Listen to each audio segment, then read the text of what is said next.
Welcome to another episode of our First Blood interview series. I am a Lil Fuzzy Seal, joined today by none other than Marcelek. So this time we're going to be focusing a little bit more on our teams from the SSL, and who other than, honestly, Marcelek of Bonzo team, who recently have not only qualified for the SSL finale, but have honestly just been killing it in the past couple of weeks of SSL. So Marcelek, how are you feeling today? Oh, thank you. Fine. I'm fine. Thank you for your invitation, and I'm ready to take some questions. Happy to have you here. I'll go ahead and throw them at you. So, at the very beginning, I think this is a question that a lot of people sort of have different answers to. What sparked your initial interest in esports? It started like back in 2012 when I was playing League of Legends. I started to watch streams on Twitch, and I wanted to build like when I saw the first stream of first tournament in League of Legends, I tried to build my own team, but after a while I decided like it's not my game. I'd rather stay watching it and just playing for fun. And now looking at you in PUBG, you're trying to get pretty far here as well, and you've already made it pretty far. Like I started playing Counter Strike, so I like FPS games, and I learned a lot from CS:GO, and I just brought it to PUBG. So, what was your involvement in esports before you started your pro career? Did you do anything besides, a player? Were you just a viewer? Did you manage a team or anything like that in your past? Nah, nah, I was just a basic fan, just watching the streams, hanging around on Twitch chats, watching it. And then when it jumped to the CS:GO, when I jumped to the CS:GO, I started playing competitively when the Polish team won the Intel Extreme Masters in 2014, I guess. Mm-hmm. And after the tournament, I decided I'm going to build my own team in CS, and I'm going to try it. But before it, I was just a fan, just a basic fan watching Twitch. For the CS scene, how far did you get there? Could you repeat, please? How far did you get playing Counter Strike? Do you feel like you Oh, made some amount of success? like in Poland, actually, I think I played pretty well. I started like building my own team. We started with some online tournaments. We managed to go to like some LANs, but the Polish LAN is not a problem because they're like pretty small. I was like on two big events in Poland, but I never managed to like go like outside Europe. I never did it. Never didn't like manage to go there. And like I'm pretty happy with my results, but the money and like the people in Counter Strike, like the Polish crowds and the Polish people in Counter Strike, it's really hard to build a team with them because when you're not doing good in like 2-3 months, they want changes, and that's not good for a team. Do you feel like that's a problem with like the Polish esports community in general? Like I think it's a problem because, as I told you before, they don't want to play a long time with each other. Mm. So when they are going to play like 1-2 months and they don't get any achievements, they want instant changes in the team. So probably kick two out and take two new ones. So maybe it's going to work. And in esports, you just need to like learn to play with your friends and learn how they are playing, and then play it together and combine it. I really like that philosophy as well, and I think that it's one that sticks really well in PUBG, especially with PUBG being a game that sort of it. The games are so long, and you're playing for like such long periods of time. It seems like endurance is almost more important than anything else that you could have with the team. So, have you been taking this approach in your PUBG teams?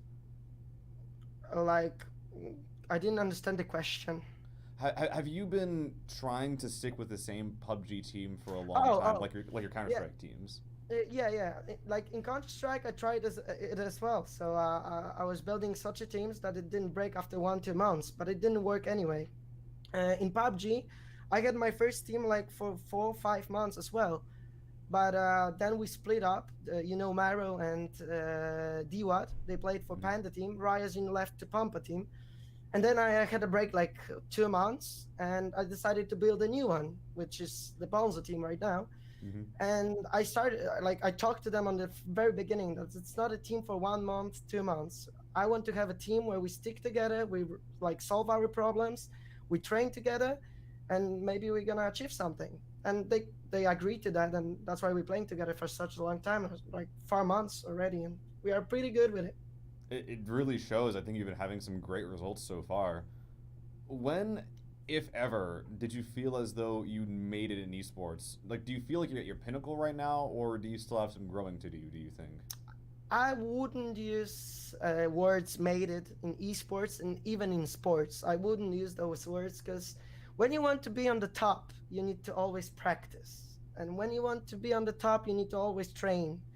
And like, you shouldn't say I made it. What does it mean made it? I'm going to a LAN. I'm going to what? Just take a part of it, and then I can say made it. It's a false thinking, I think. I would say that you should never say made it in esports because you can't never be on the top. There's gonna be someone that is gonna be better than you suddenly. So you need to train hard and like practice more and more. And maybe like after 15 years, when you want to quit your career, you can say I made it. Okay, I played a lot of tournaments, and then I made it. I can go and train people maybe. That's a very healthy mindset to have, I think. I really like that philosophy, actually, so I think you'll be able to get pretty far with that kind of thinking. Yeah, it's working for me because I would never say I made it. I like it doesn't work for me. Even when I'm going to go on a tournament, I would never say I made it. I made a like small step in my career, but I never made it in esports. Hmm. So on that topic, what I originally I was going to ask what kind of competitive events have you attended, but what's like the biggest one that you've attended? Because you mentioned before that you've attended some local Polish events, but you Yeah. also mentioned traveling a little bit around Europe. So of all of those, which one is the biggest one, or rather, which one left the biggest impression on you when you were traveling around Europe?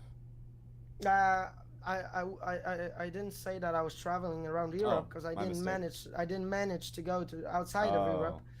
But in Poland, there was a big event in a city. It's a Polish city, Częstochowa. It's hard to pronounce.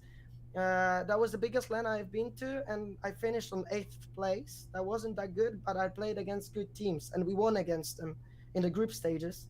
So I was pretty like happy with this result. That like uh, five young people with like 17 years old, we managed to destroy better teams.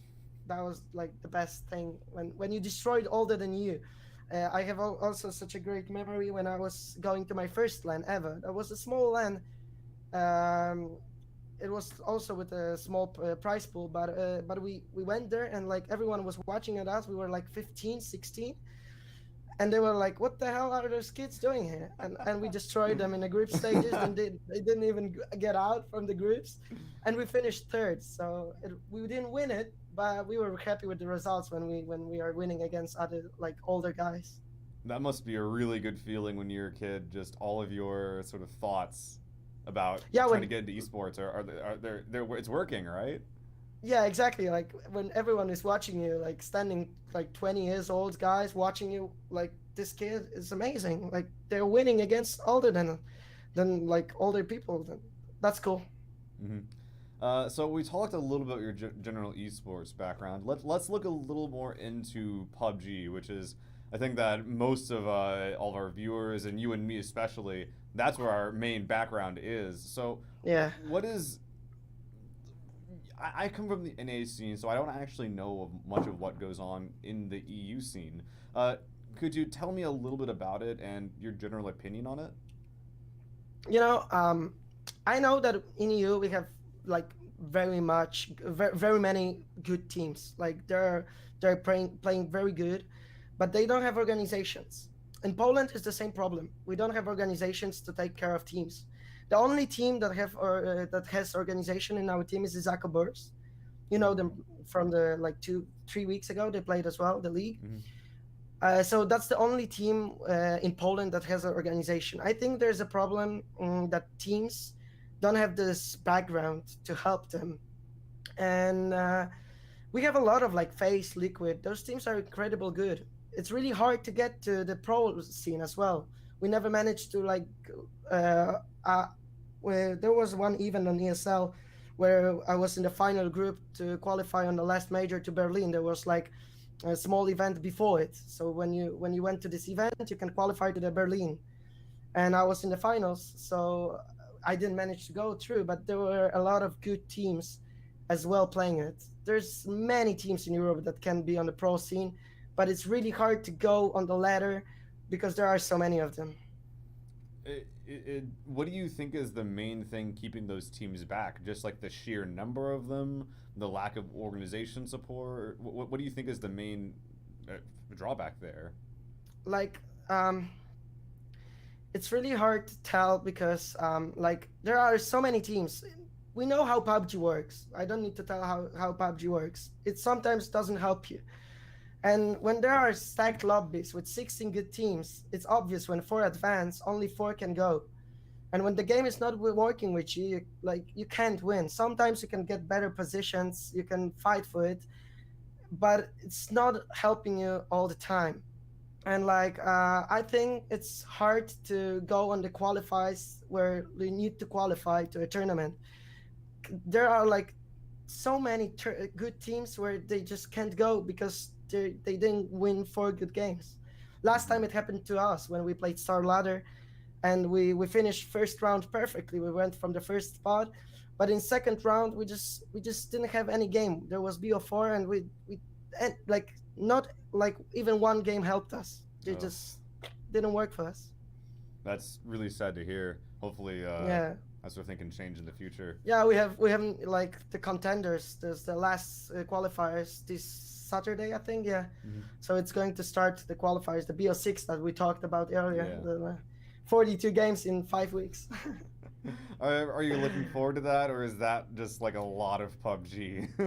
Like, I want to try my best with my teammates. Of course, we want to qualify there, but like I'm not really prepared for 42 days of like 42 games of playing. It's really hard, and the BO12, it's like, oh my god, 2 days of grinding PUBG. Oh, that's going to be hard. Yeah, especially if the games take like an hour each between getting into the lobby Yeah, and playing yeah, the game. yeah, yeah. That's a lot of Star PUBG. Ladder, yeah, Star Ladder makes such a decisions that they're doing a tournament, but the game is every hour. So when you start at 16, you play a game 36 minutes. Usually it takes 36 minutes, and then you need to chill 24 minutes and watch your screen. Oof. Then rather play another game. But rules are rules, and they stick to it like. Would you I think I know the answer to this question, but would you rather play games more snappy, more quickly, or is that break time something that helps you sometimes? I'm a really aggressive player, and I'm also a dynamic player. I love quick actions, so that's why I love CS:GO, where you need to move fast, you need to decide quick, you don't have time for it. PUBG is like a slower game for me. When I jumped from CS:GO to PUBG, it was like, what the hell I'm going to do in this house for 10 minutes? Like I'm running around and I can't stop because it's too slow. But right now, when I'm playing competitively, it's great because with the new settings that we have, there's way more action coming out, and that's why I loved it. That's why I love the new settings we have. Let's talk a little bit about that, because I was intending to ask this later, but if some people aren't familiar, the recent competitive settings have been changed to something that's been used in Korea a little bit more, or rather has been mostly used. The circles are removing a little bit of time from the early game, and in response, loot has been jacked up. Everyone can find pretty much whatever they want, and the score has been overhauled a ton, so that placement points matter much less than kill points now. One kill point, or 1 point per kill and 10 points for a win means that a couple of kills, a couple of good team fights will be enough to launch your team up, even if you don't get late in the placement. So how do you feel about this? I'll ask this 2 ways. Do you like it, these new settings, and do you think it's good for the game? So I love them. I love them, and I think they are the best for the game. Firstly, we started playing them on your league. When I saw them, I was like, those guys are crazy. What the hell are they giving us here? Like, what the hell is this? 10 points for first place, 1 kill. Like, 1 kill, 1 point. What the hell? But first game, and everything got solved. We won the first game. And this is amazing. We won. Yeah, this is amazing. We want to play it, but like we love the action from the first zone. We are a team that we are rotating pretty damn quick, and we are getting the loot. When we saw the loot on the map, we were like, what the hell? I made 2 houses, I have everything, I can rotate. And like our team is doing the fast rotations. We really like want to take our advantage by taking a good camp and work out our way from this camp. So for us, it was great that the zones, the first zone is quicker. I think I don't know the timers, but I think it's way quicker. It's a lot quicker. Yeah, it's like 3 minutes. So in like 1.15, like half minute, we were already in the middle of the zone. So it worked perfectly, but we didn't expect, like in the first camp, in the first zone where we went in, we didn't expect us a team to push us in the first zone. We was like, what the hell are those guys doing? It's the first zone, they want to fight us. But we took it. We took the fight, we won the fight. And after playing the second week, we actually realized that the settings are great. There's way more fights. We can play our game because we are playing like almost all the time aggressively. We don't like the defensive play. We want to push the camps. We are also on the back old settings. We were also pushing the like the camps in the first zones as well. We didn't have a problem with that to take an early fight. But on those settings, you need to take it because every point matters. You need to take those kills. I'm the kill stealer in my team. I love to do it. I love to kill. Love to kill So and kill steal. Yeah, kill stealers are the best. Interesting to note as well is that before these settings were used, especially in EU, the EU scene in PUBG was getting incredibly aggressive, whereas the NA scene was almost, besides like a couple of T1 teams, were beginning to like sort of play back a little bit more. I know that, for example, these settings hurt Team Almost a lot, who were beginning to use and, quite frankly, perfect a very, very passive style that all of a sudden doesn't work anymore. So it's really interesting how a lot of playstyles are really being rewarded by this new rules change. I think, you need to you need to change your playstyle in this situation because you need to kill people. You don't need the positions anymore. You don't need the positions anymore. Like you don't need like the 5th place or the 6th place because you're getting 4 or 5 kills, 4 or 5 points. Sorry. And when you're going for a squad wave, it's 4 points. It's better to wipe 2 squads than like have the 5th place with 0 kills. All right, well, we are going to take a quick break. When we come back, we're going to be talking to you a little bit more about the SSL, and we're going to be taking questions from chat. So don't go anywhere. Next part of this interview coming in soon.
zone, shooting a couple of downs on the side, but he sees some players in the open. Marcelek getting a lot of damage on to one player, almost takes him down, does get the kill on the Drakmik, hiding the smoke as he begins being pushed on the right side, goes to the re-push on the side. I'm not sure if that smoke settings are what, but he just can't place the one player. Light firing all around is a little whirlwind of bullets as he's able to take girl power down. One player looks like he's trying to buy times with his team around to help him, hiding the side of the smoke, and able to take down Mutant Gaming. Marcelek, it's like I'm watching like a COD campaign right now. That was a sick play. He takes a lot of damage from Ivis on the retake as well, but there's so many players barely getting back into cover. But I think he got shot in the back by Marcelek from Bonzo team, who, while this fight is going on, Player One Esports did not finish this fight fast enough, and now they're getting third party by Bonzo. We're making magic as I'm saying that. Teletubbies finishing the partner on the south side. Is able to take on by Winzy. This is looking to be their game. Oh my god, Snip was sneaking around from behind. I can't believe what's going on. He took on 3 players, tries to go for a flush in the 4th, but the zone coming in, he's gonna get all these kills. That's nuts for Teletubbies. Snip. Holding them off, 2 players were able to go for a trade. Sutrapath and Ko are going in. They need to make this happen right now. Sutrapath in behind. Corey leading the way, not getting any damage. The Molotov holding them off. That's so smart from him, because now Story and Sutrapath are doing literally nothing while Zin is holding off the other half of the Teletubbies. Sutrapath, oh my god, actually finding Mavic out of the building, going for a jump shot. Very stylish kill, but now he needs Grotto behind, giving him cover. Oh, weaving left, weaving right. This is bad mannered right here. Phobes didn't turn Don't around stop from moving, that frag. Phobes. He needs it. He's even jumping around, getting in his car. The spray down starts, and Phobes turning on him. Good job, Phobes. But no, they killed Stolen. Chroma.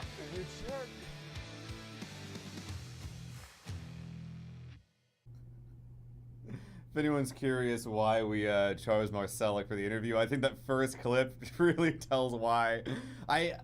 I had no idea what was going on that game when you throw those smokes, but you made it work, man. It was like, you know, I just pushed the smokes. Like, our 2 guys from our team crashed and crashed the game. I don't mean the car. Yeah, we have 2 guys crashed from the game. Raika and Rocky crashed. He died by the driving car, and Raika went to the shack and he crashed the game. He got the crash as well. So I stayed only there with Maro. So I went into the smokes, and on the replay, we can see those smokes. There were tons of smokes. I didn't see those guys, but I just listened to them, and that was lucky. Bit of a micro question. I noticed that you had the Scar there, which is probably the worst assault rifle for close range fighting. Do you prefer the M4 or the AK over it, or is it just whatever, use whatever gun you find? It doesn't matter for me. For in AK, I just need a compensator to feel better, but I don't really pay attention what gun do I have. When I can choose between AK and M4, I usually take M4, but because I just love the gun. But when I'm going to choose between the long M4 and M16, sorry, and the Scar, on long distance, I rather take a Scar with a forward grip. But you know, it's a different. I love to play Mini as well. Mini, I love this gun. This gun is incredible strong. Yeah. So M4 Mini is the best set I can get. That's a really good setup there. But let's talk a little bit about SSL. So the big thing that I want to ask you, and this is something that confused me a little bit actually when I see your name show up sometimes in SSL games. How many teams have you been on? Because I've seen a little bit of you playing at different teams, but especially when I saw Maro, I was like, I thought he was Panda Team, but Panda Team's playing today, but not with, what's going on here? So how many teams have you played with in general, but also specifically in Survival Sundays? I can just say that I had 2 teams that I can name teams, because it's Bonzo, and I was playing earlier in Equipa Pteja, the hard name to say as well. I was playing there with Ryazine, with Diwad, and with Maro. That was my squad, the final squad we got. But then we didn't go on in the game well, and Maro and Diwad decided to leave us, and Ryazine got an offer to pump a team. So I stayed alone. I took the break, as I said to you earlier. Then I started to build a team with Raikou, and we decided that we're going to find the best possible players in Poland, because we know that Izako Burst, they are playing really great and really good, so we can't pick them usually because we don't want to destroy the best Polish team. So we were searching, and we found Rocky T, who was playing in T-Back back in the days. I don't know if they played FirstBlood, So he decided to join us, and then so we had a problem that we didn't have a leader in our team, so the color maker. And I talked to Maro again, and he decided after a while that he's going to join us and leave Panda, and I think it's working pretty good for like now. So I had 2 teams I played in, and I think it's good. Mhm. A lot of similar team names. It was like Bonzo, Pampa, Panda. Like Yeah, all of them yeah. sound exactly the same. It was hard Polish to keep names, track of. Polish names. Yeah. So, what strengths do you think that your team showed to qualify in the SSL? You mentioned aggression a lot. Do you think that's one of them, for example? Like I'm sure that a lot of teams are scared in PUBG when you are pushing them in a first zone. Then they didn't know what to expect. And when we have the open frag from our sniper, we're instantly pushing them. So they were scared. They were playing passively. So that's our advantage. Also, we know how to push. We know how to use our smokes. We know where to go. We know how to flank. We work on our communication.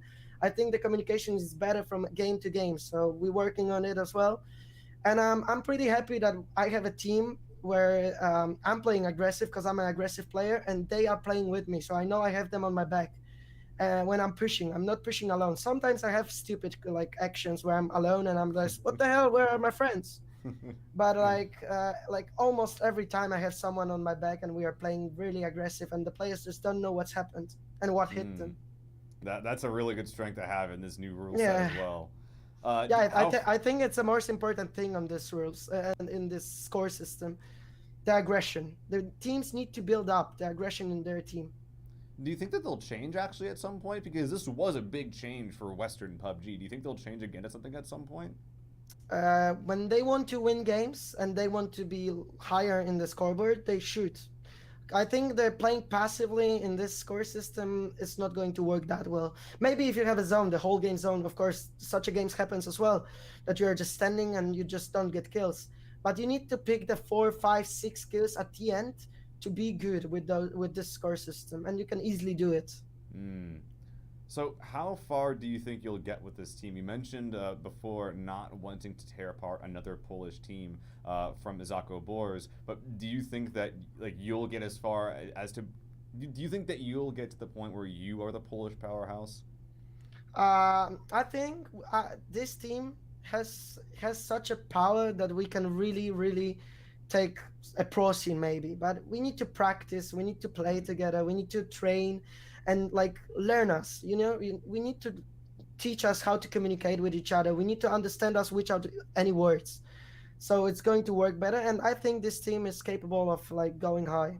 I think so. I certainly hope we can see you up there. Thank you.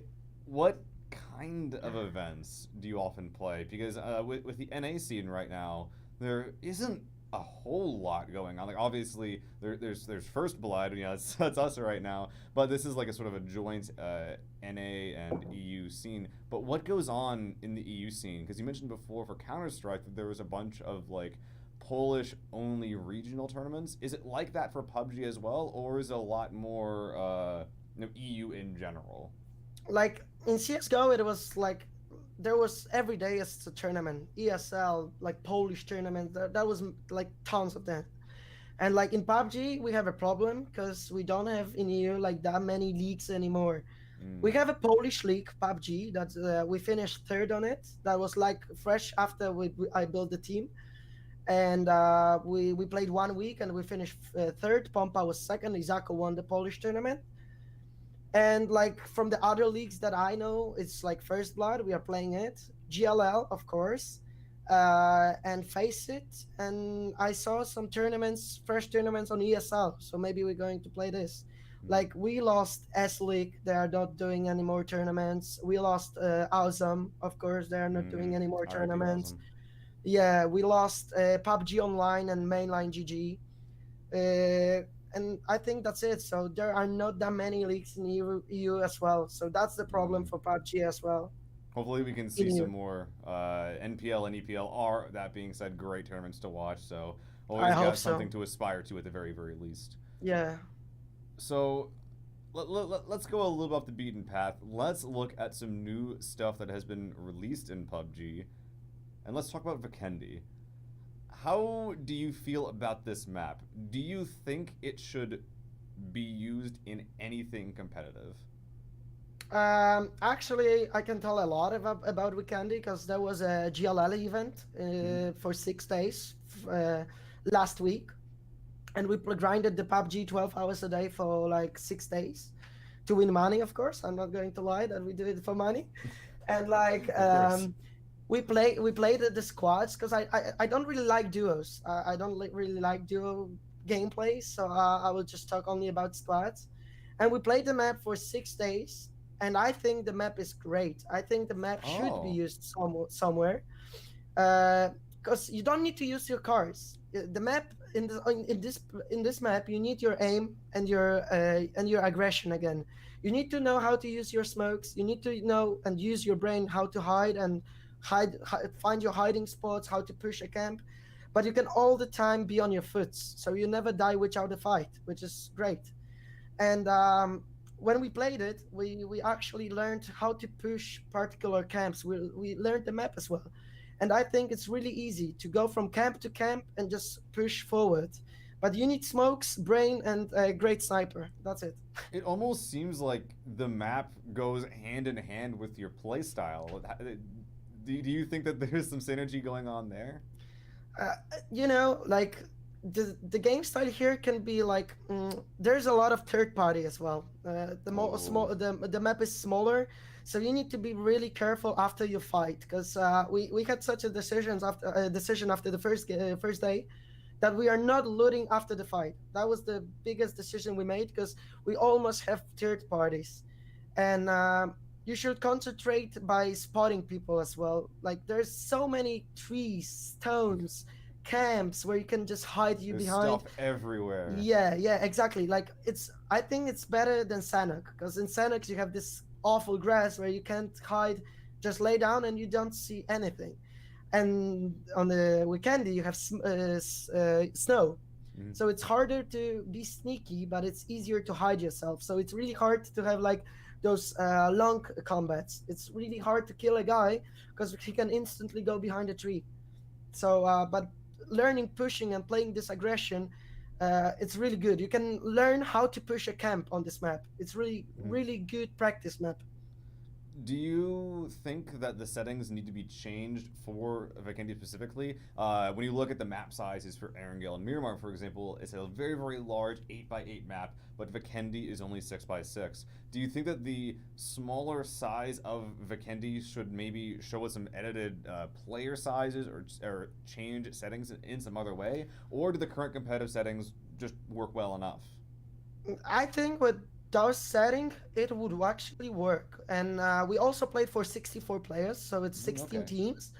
And it wasn't that stacked. Like, of course, when we are playing such a ladder, we don't have 16 good teams in our lobby. It's obvious. Some teams are going to die on the middle of the zone. Sometimes they're like stupid players. They just don't know what to do, and they're just dying. Yeah, exactly.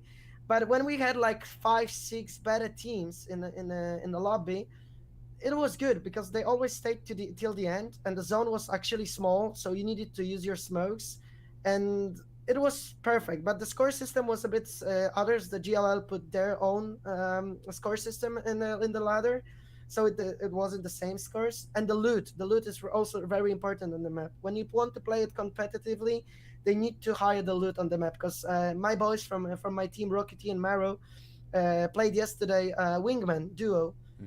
Which I don't like. They said there was like no loot on this map. They played without the scopes, without the guns, and it was terrible for them. Yeah. Between squads and duos, though, because do you think that duos on this map are just not that viable, or is it just duos in general that you're not a fan of? Just to elaborate on that. I think this duo is same like on Sanok. Like you're getting third party every time, you're getting killed in the back all the time, and it's really annoying. Me as a player, I don't like dying in the back in PUBG. That's the most annoying thing that's happened to me in PUBG. You hate dying from the back from a guy that comes randomly out from a like mountain or a tree or a house. And when you're playing squads, you have like 8 eyes. You can watch every single you can watch everywhere, so it's harder to sneak up behind you and get you killed. And I think the map is way better for squads than on duos. You know, I noticed this actually when we started using the new competitive rule set.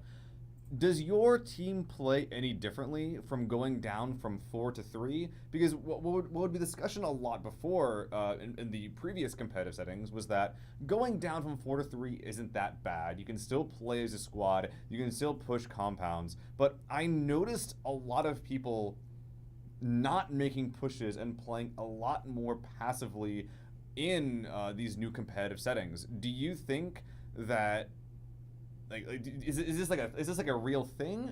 Do people play a lot different from going to 4 to 3 in the new compared to the old competitive settings? I think, as I told you earlier, the new competitive settings put something on players that they need to change their game style. Like, it's important because when you want to play passively again, wait the zone out, push slowly, it's not getting your kills, it's not getting your points. It's the point is really like the kill is really like high stake right now. It's 1 point from a win, you get only 10 points.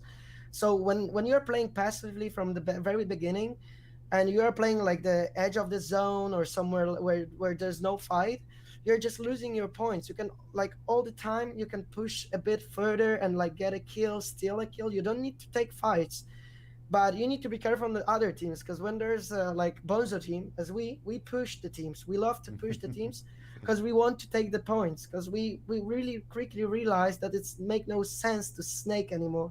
It's no sense to like run and try to hide and like stay alive. It's better to like die on the field, get those 3, 4, 5 kills, and it makes you go higher and higher. We like two weeks in a row, we won with 1 point, and that was the 1 kill we got. So I think it matters, and we should get those kills and change the play style.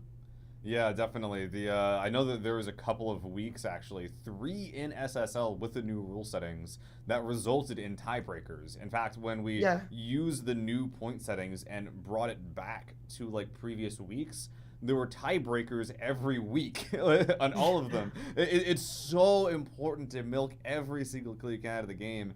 So I think it's very, very good that you already have this mindset of adapting to this new point system. It seems like you're adapting to it very well, both in the confidence in which you're speaking right now, all these ideas you have, and also your scores, your placements. They speak for themselves. You've been doing very, very well in the SSL lately.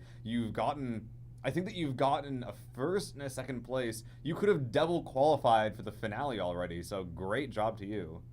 Like we finished second twice, because Teletubbies 2 weeks ago, they won with 1 point, and that's what I'm talking again. They won with that point. We won 2 games. One we were second, and the last one was terrible for us. We died on 14th place, and they had one kill. Like they finished like third or third or second, but they got the kills. So 1 point, 1 kill, and you can win the tournament. Mm-hmm. All right, well, before we close this out, what advice would you give to aspiring competitive PUBG players? How would you advise they enter the comp PUBG scene? Train. You need to train, you need to practice your aim. It's really hard to do it actually in PUBG, because the training map is not that good. The deathmatch is also not that good. But you need to play the game a lot. You need to grind it a few hours a day at least. And then you need to find 3 cool guys that you want to stick around. You like them, you like spending time with them, and they also need to feel the game same like you do. Like I found 3 guys that feel the game like me, and I'm playing with them. Playing with them is perfect. I love it. So play the game, practice, find your 3 guys, sit every evening and give your best. All right, well, thank you so much for your time, Marcelek. We'll be using this time slot in the future for future interviews. Hopefully, we can have you back at some point, especially if you do well in the finale, which is going to be happening at the end of the season. You will be seeing Bonzo team, Marcelek, and the rest of his boys in that finale, duking out over 5K. SSL this week qualifiers are also up. Keep an eye on those and try and qualify, and make sure that you tune into the finale, because we have a special surprise waiting for those of you who decide to watch the whole thing. Anyway, that's it for us. We'll be seeing you this Sunday. Once again, Marcelek, thank you so much. We'll be seeing you this Sunday. Thank you.